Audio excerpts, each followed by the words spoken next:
बिहार में चुनाव प्रचार लगातार तेज होता जा रहा है, लेकिन बिहार में इस बार कुछ एक जो फोर्स है वो भी सत्ता में हिस्सेदारी चाहती है।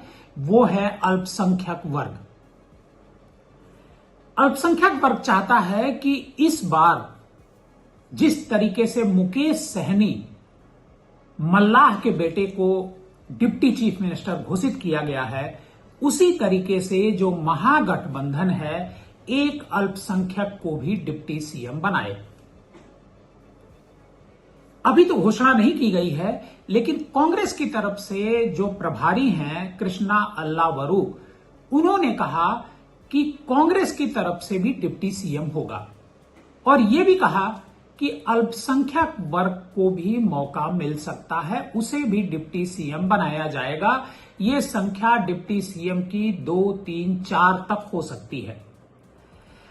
आज जो अल्पसंख्यक समुदाय है उसकी आबादी बिहार में 17.7% है और करीब 60 ऐसी सीटें हैं 243 में जिस पर उसका ठीक ठाक इंपैक्ट है और एक तरीके से अगर कहें तो जीत हार का फैसला उनके स्तर से ही होता है।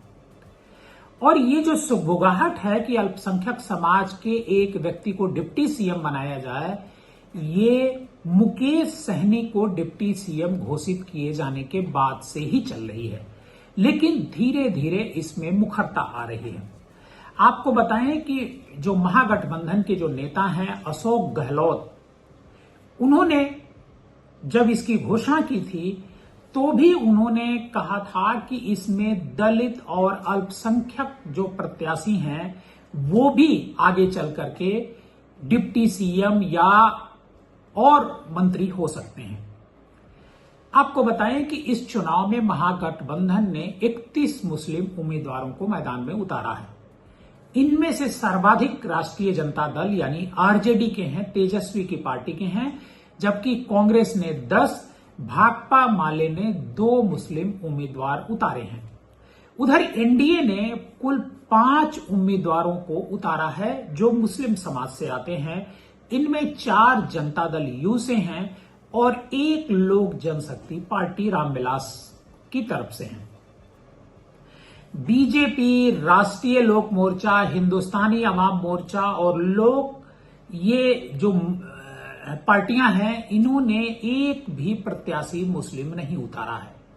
मुस्लिम मतदाताओं और उम्मीदवारों में इस बात को लेकर के नाराजगी है। ये पहली बार उभर करके ठीक से सामने आई है कि उन्हें केवल वोट बैंक के तौर पर इस्तेमाल किया जाता है और यही बात एमआईएम के जो प्रेसिडेंट हैं असदुद्दीन ओवैसी, वो लगातार अपनी सभाओं में कहते हैं।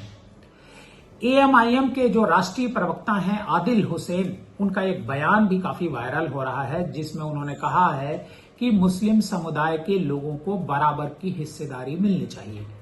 करीब 18% आबादी होने के बावजूद बिहार में उन्हें काफी कम सीटें दी गई हैं। हालांकि महागठबंधन की तरफ से एक नेता ने कहा, बार बार उनकी तरफ से इसको सफाई दी जा रही है कि दलित समुदाय और अल्पसंख्यक समुदाय से भी एक उप मुख्यमंत्री होगा, लेकिन ये सब कुछ नतीजों के बाद होगा, क्योंकि मुकेश सहनी का मल्लाह ही नहीं, जो ईबीसी है, मतलब जो अति पिछड़ी जातियां हैं, उनमें एक बड़ा चेहरा है।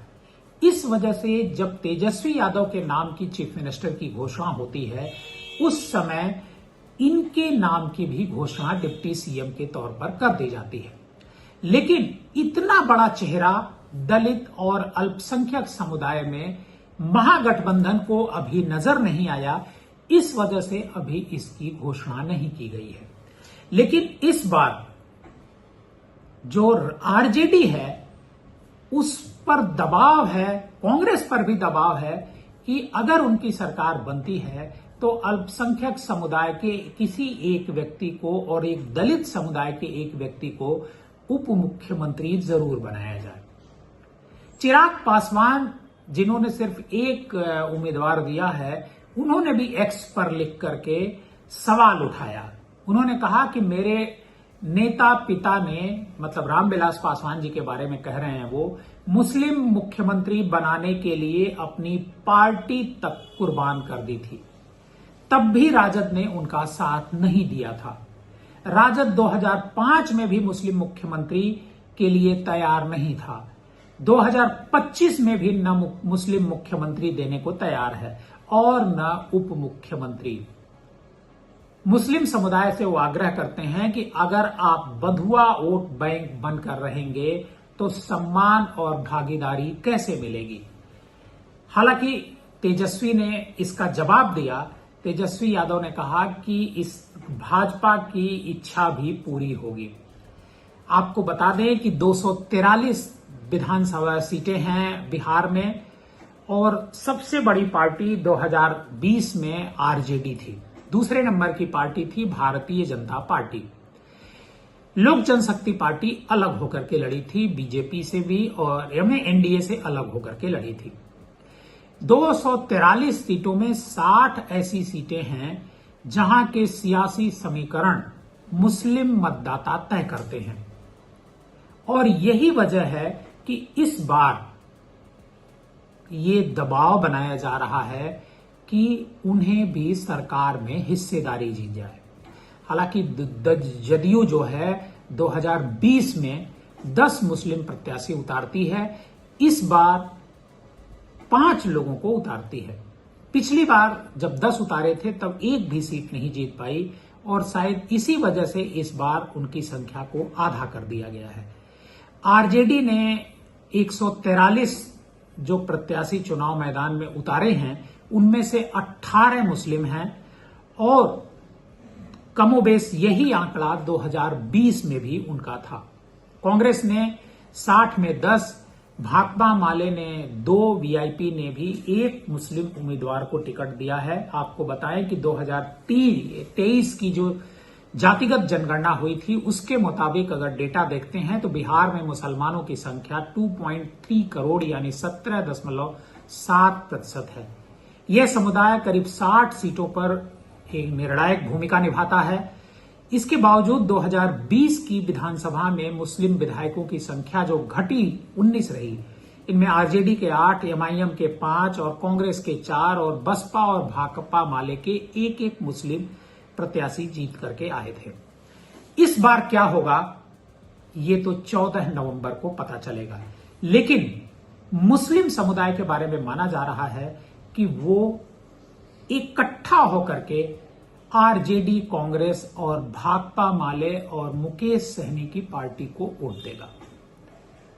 बहरहाल अगर आरजेडी की सरकार बनती है, तेजस्वी मुख्यमंत्री बनते हैं, तो क्या किसी मुसलमान को डिप्टी सीएम बनाएंगे? क्या उनकी पार्टी से होगा या कांग्रेस से होगा? इसका सभी को इंतजार रहेगा।